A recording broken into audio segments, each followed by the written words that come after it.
Alhamdulillah wa salatu wa salamu ala rasulillah amma ba'd. Asalamualakum wa rahmatullahi wa barakatuh.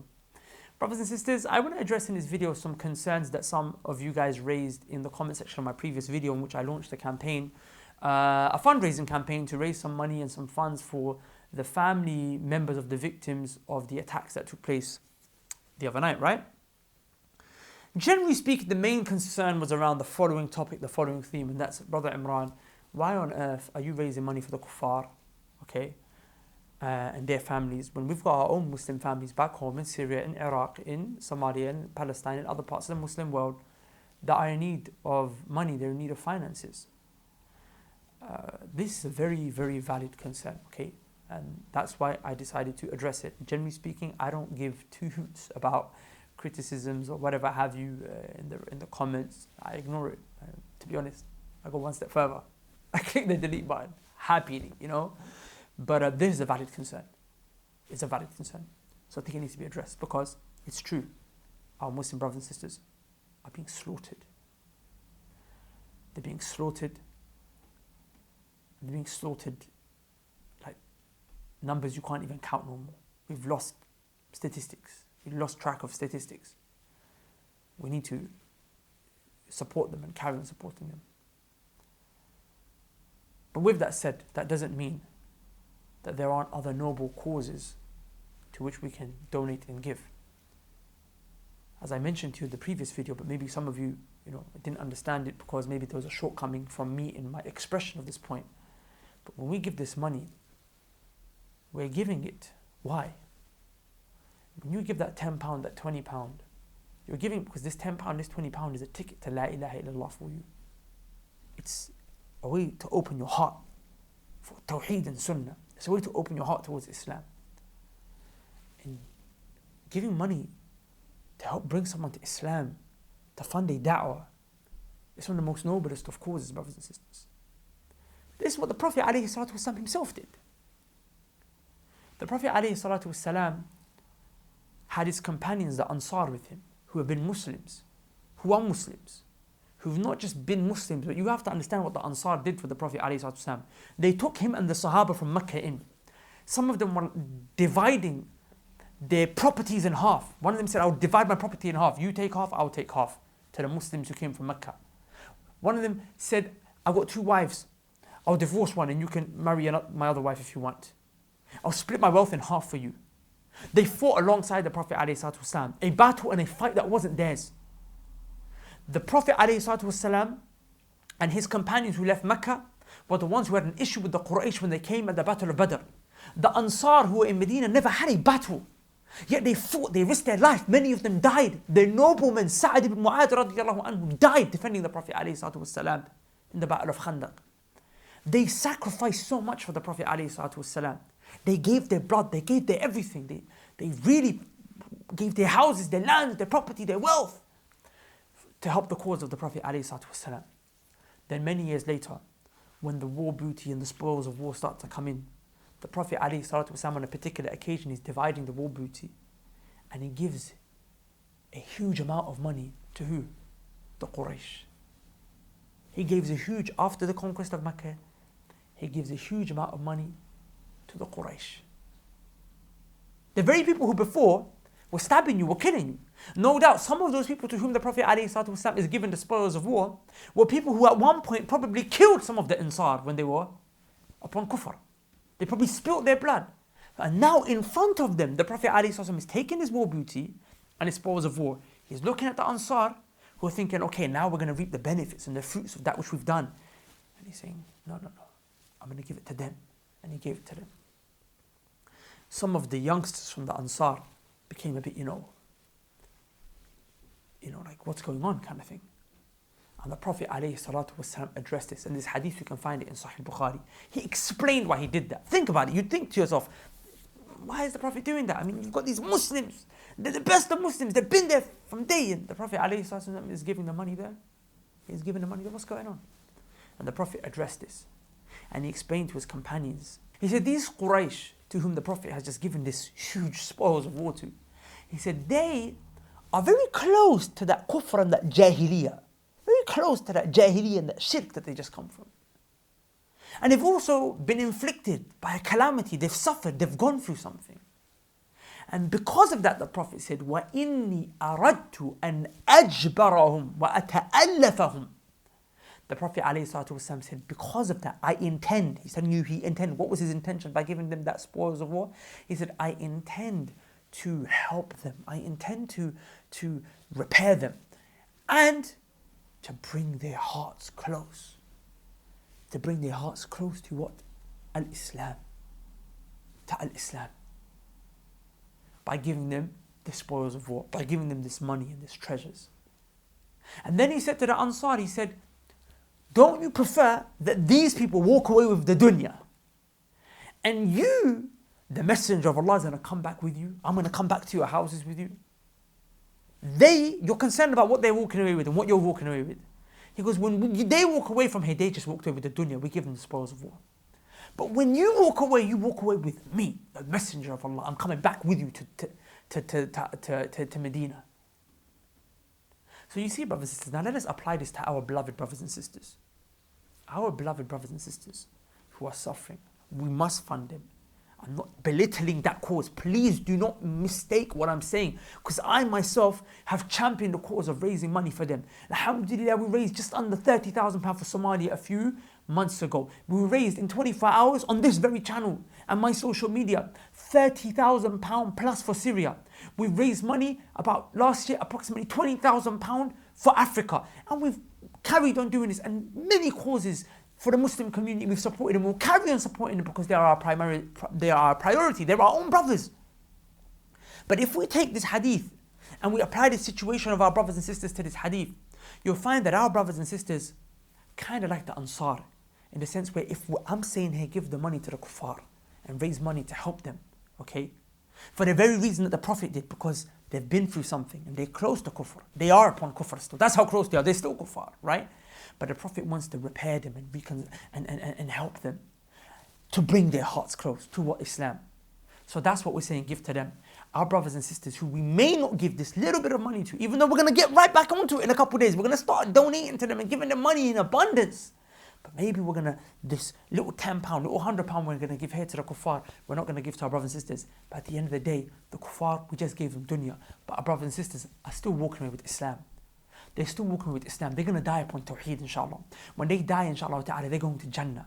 No matter how difficult their life was, they, inshallah ta'ala, are going to Jannah.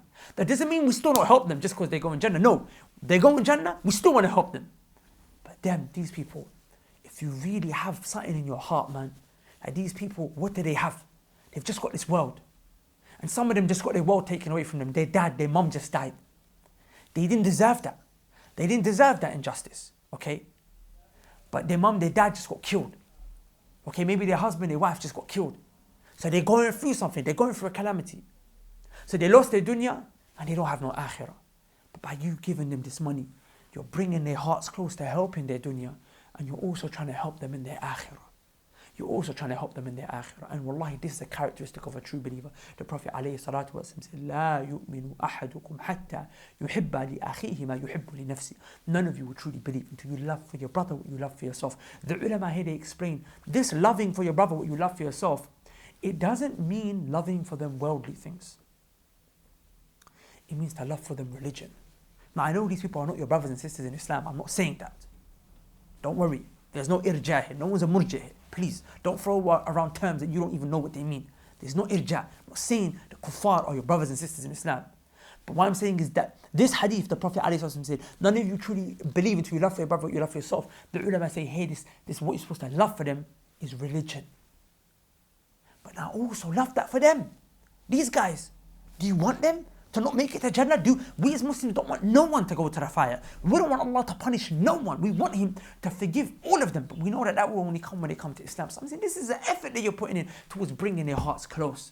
Towards bringing their hearts close. You know, another hadith I want to mention to you guys, the hadith, again, Sahih Bukhari, the hadith Sa'id ibn Abi Waqqas radiyallahu anhu, in which the Prophet alayhi salatu wasalam, you know, he gave some of the money out to the people. And Sa'ad radiallahu anhu saw that the Prophet ﷺ excluded a man. He didn't give him money. And he said, Ya Rasulullah, I see him to be a believer. He's the best of the people that I can see. You didn't give him the money. Why? And he kept asking the Prophet ﷺ this question. And then the Prophet said to him, Ya Sa'ad, oh Sa'ad, you want to know why I didn't give him the money? لَأُعْطِيَ الرَّجُلِ, I might give money to a man. وَغَيْرُ وَحَبُّ إِلَيَّ مِنْ, but I don't love him the same way I love a person who I don't give the money to. Pay attention. The Prophet is being asked by Sa'ad, why did you not give this man money? And the Prophet is trying to say, I might give to someone and I don't even love that person. He's not beloved to me like this man, the one you're talking about, the righteous one. I don't love him like I love him. But why do I give? The Prophet said, I give خَشْيَةَ أَنْ يَكُبَّهُ اللَّهُ فِي النَّارِ. I'm giving this person because I fear that Allah might throw him face first into the fire. Allah might dash him into the fire. So I know that by giving him this money, he's going to think, wow, Muslims are so generous. Muslims, they like to give. They're not concerned about dunya. Look, he's going to think, wow, I was in a difficult state. And this Muslim who I hate, who I think is the scum of the earth, helped me in my difficult time. Wow, these people are not bad. What? Your religion teaches you to be merciful? Your religion teaches you to be good? Okay. Maybe there's some truth here. And then they come to Islam. But the Prophet is saying, these people are already Muslim. I'm not concerned about you. Okay, I'm not giving him dunya. Alhamdulillah, he has akhirah though. He has akhirah. That doesn't mean that you don't give to your brothers and sisters. No, you do. They are your priority. But sometimes you gotta reach out to the kuffar. And wallahi, brothers and sisters, yeah, we talk about da'wah, we want to give da'wah. You have to understand that a da'i is a person whose hand is open. A da'i is a person who gives. You can talk all day. You can scream from the top of your lungs. You know, that we call you to the tawheed of Allah subhanahu wa ta'ala. But what assists that da'wah of tawheed is an open hand that gives. Because an open hand, it leads and it results to an open heart that receives the message that is with that open hand. The Prophet Anas ibn Malik radiallahu anhu said, never was the Prophet asked for something in the name of Islam except that he gave it to someone. Then one incident he mentions that the Prophet ﷺ gave a man sheep between two mountains. Do you have any idea what the value of sheep was in those days? That's like, imagine, I got a factory with workers and I tell you, take the whole factory, take all the workers, it's all yours. We're talking that's near to kind of how equivalent that might have been for them. So you got two mountains, a valley is in between them and it's covered with sheep, and the Prophet gives it to one random guy. Here, take it, it's yours, take it. This man is shocked, you're giving me all of this? He's rich, he turns into a multi-millionaire probably overnight. He goes back to his people, he says, Ya qawm, oh my people, Aslimu, he goes, become Muslim, accept Islam. He said, verily Muhammad, he gives a giving. La yakhsha al-faqa, he does not fear. He's not scared. He's just giving. And people accepted Islam. How do you think they came to Islam? They realized these Muslims, they give, they help, they don't. The Prophet ﷺ was so giving. You know, food wasn't cooked in his house for 3 months. Why? Because he's da'wah. He wants to help the people around him. Because he knows that, you know, Allah, we have to be practical. We talk about how amazing Islam is, which it is, but we're not practically showing it to people. We've been living in this country with these people for how long? We've been living with them for how long? For decades. And you want to prove to them Islam is good, but they're looking at you and saying, I don't see the fruits. We've got homeless people living on the streets. There should be no homeless people in a community where Muslims live. We should be the ones telling them, come, let me feed you, let me take care of you. You're on drugs, I'm going to send you to rehabilitation. I'm going to fix your situation. I'm going to help you.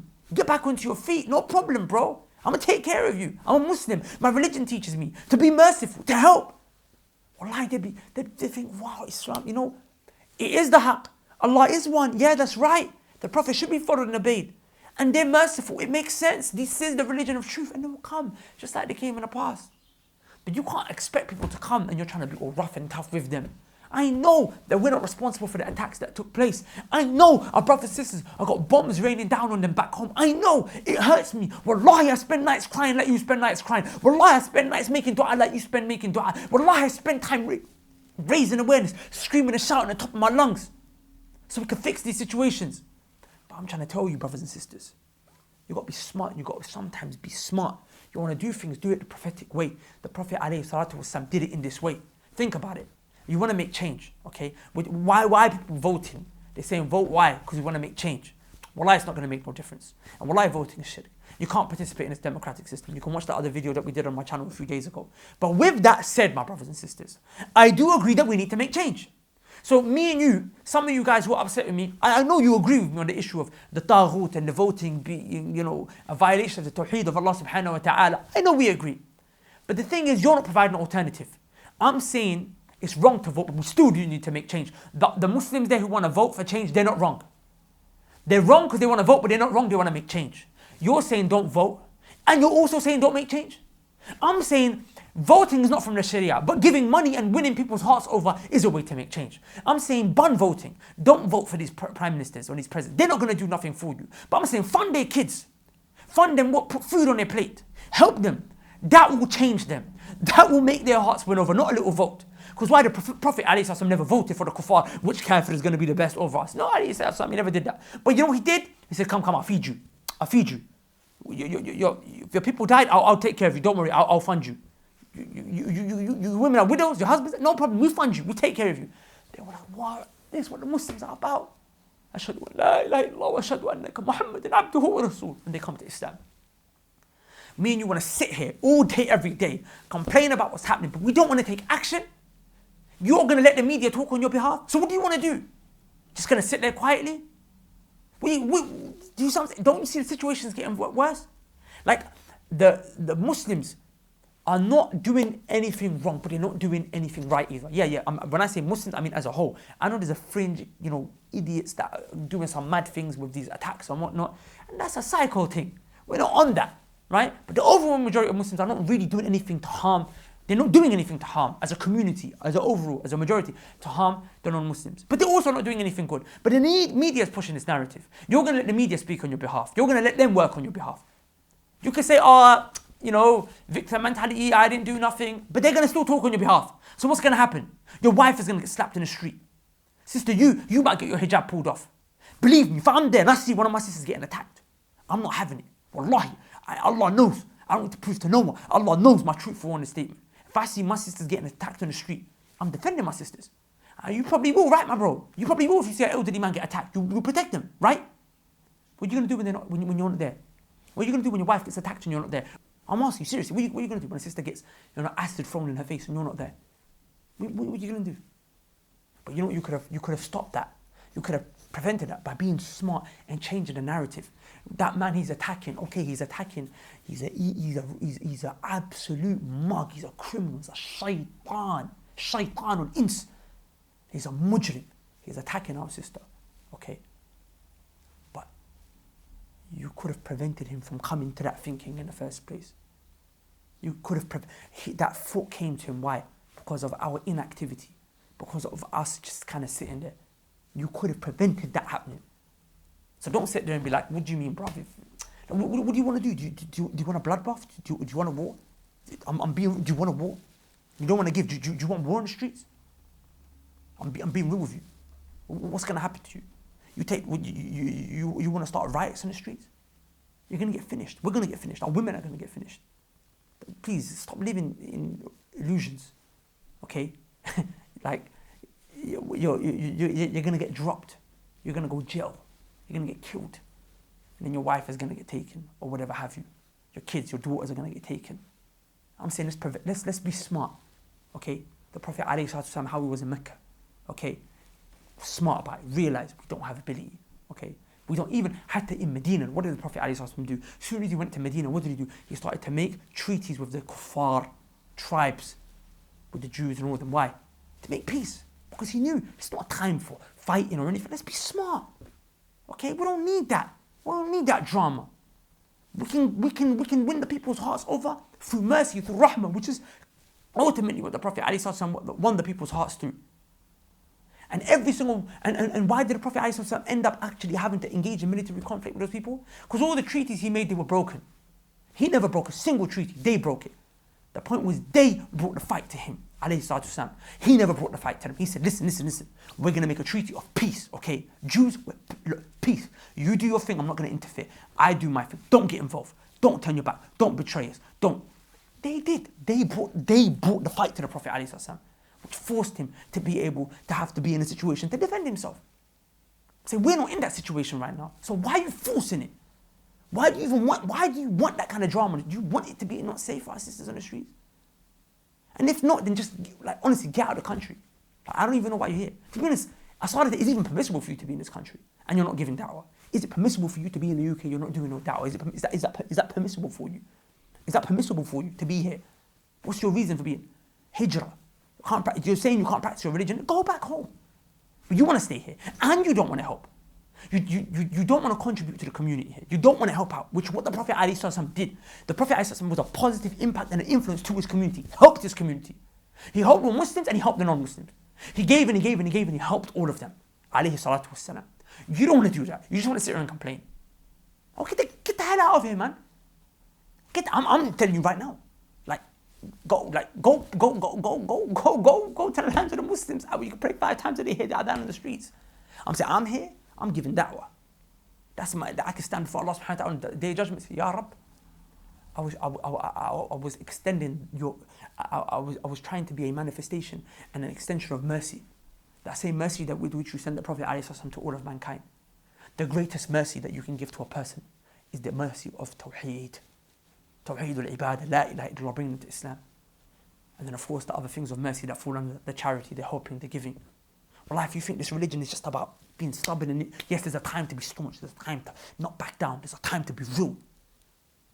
But if you think that's the religion all over, and the religion is not about softness and tenderness and compassion, winning people's hearts, and are you okay? Come, you hate me, you spat on my face, come, no worries, I'll take care of you. Come to my house, I'll feed you. It's okay, you spat on my face, it's okay, you were angry, you were upset, you were emotional. You spat on my face. They spat on the Prophet's face, man. And the Prophet came to them with love.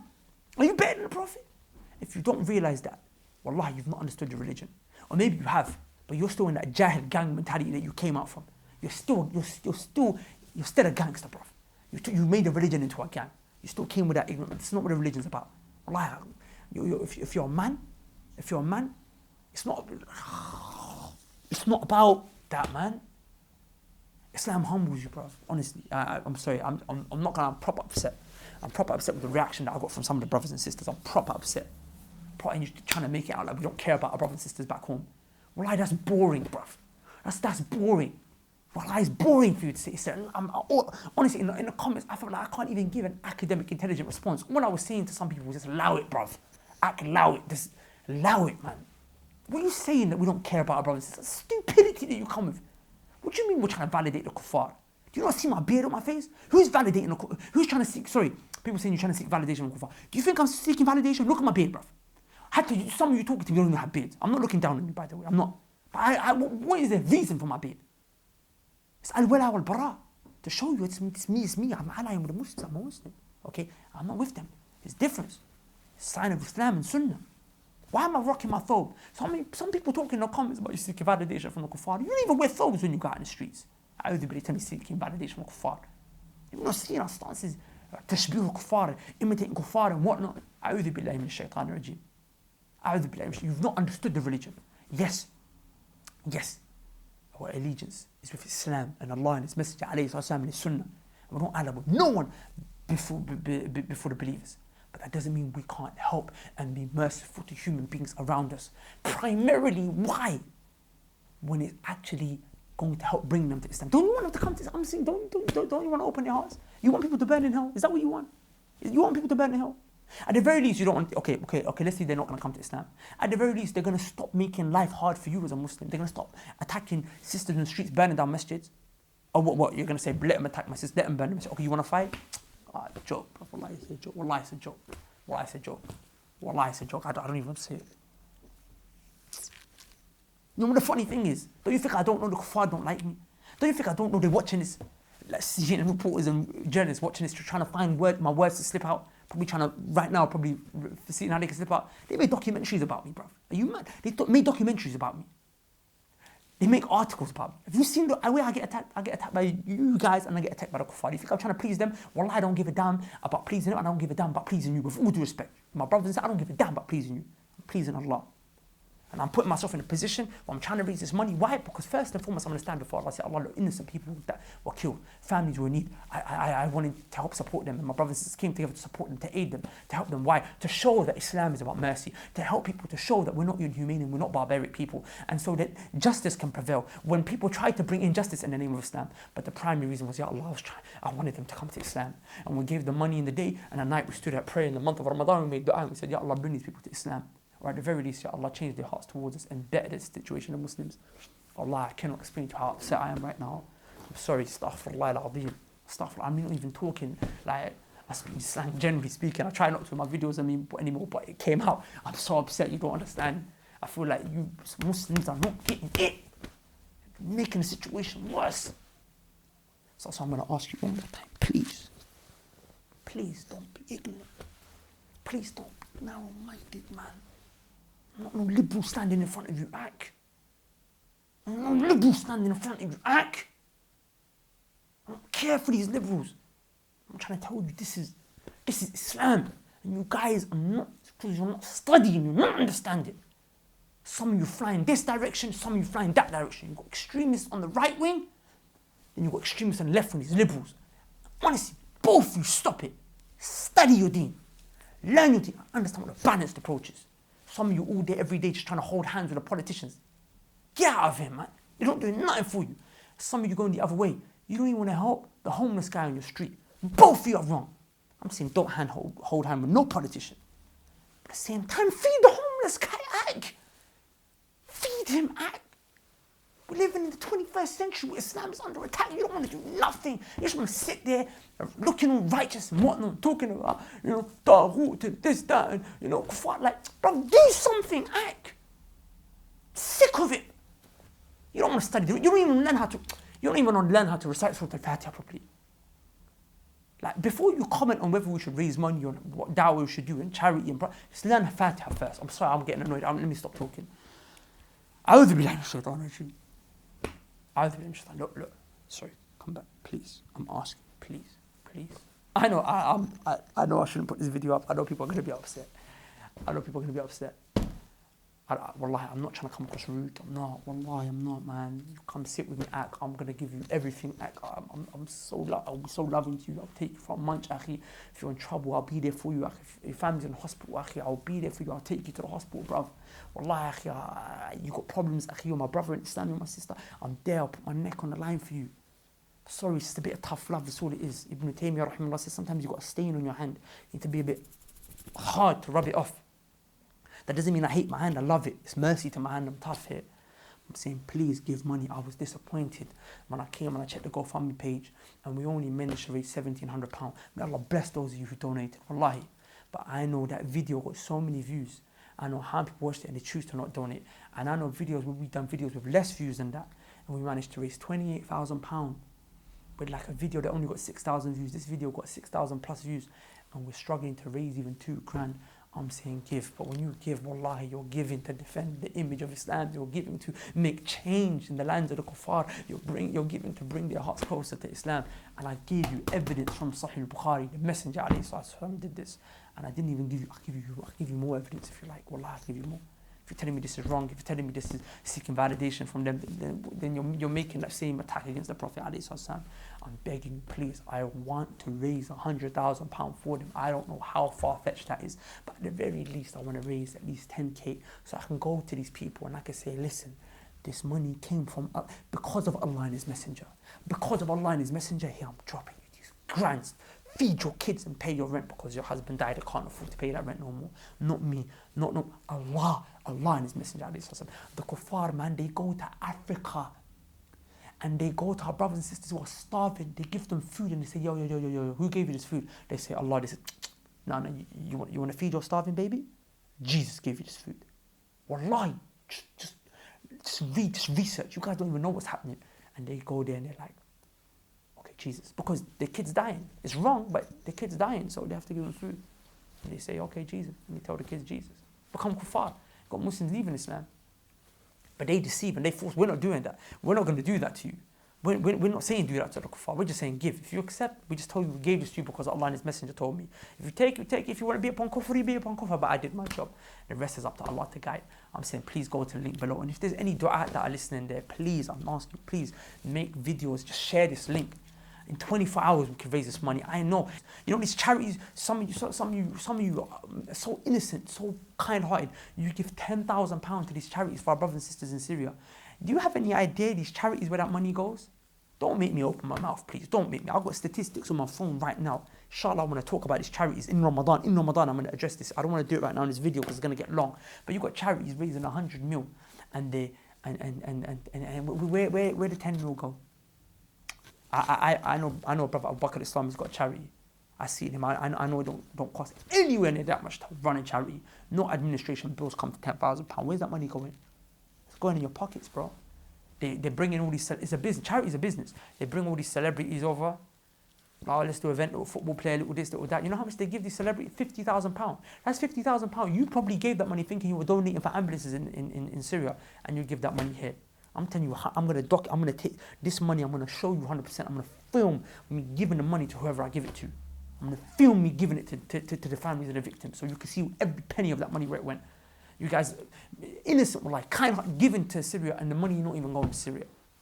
That doesn't mean that all charities are like that. I'm going to mention 2 charities that are legit 100% donation policy. I'm saying, please go to the link below. Wallahi, please. And anyway, I'm going to stop talking. Wallahi, I love you Muslims, man. I love you guys. I feel crazy, man. Because you don't get it, man. Some of you, some don't get it. Inshallah, most of you get it. You guys looking at me like I'm the enemy, bro. Anyway, Asalamualakum.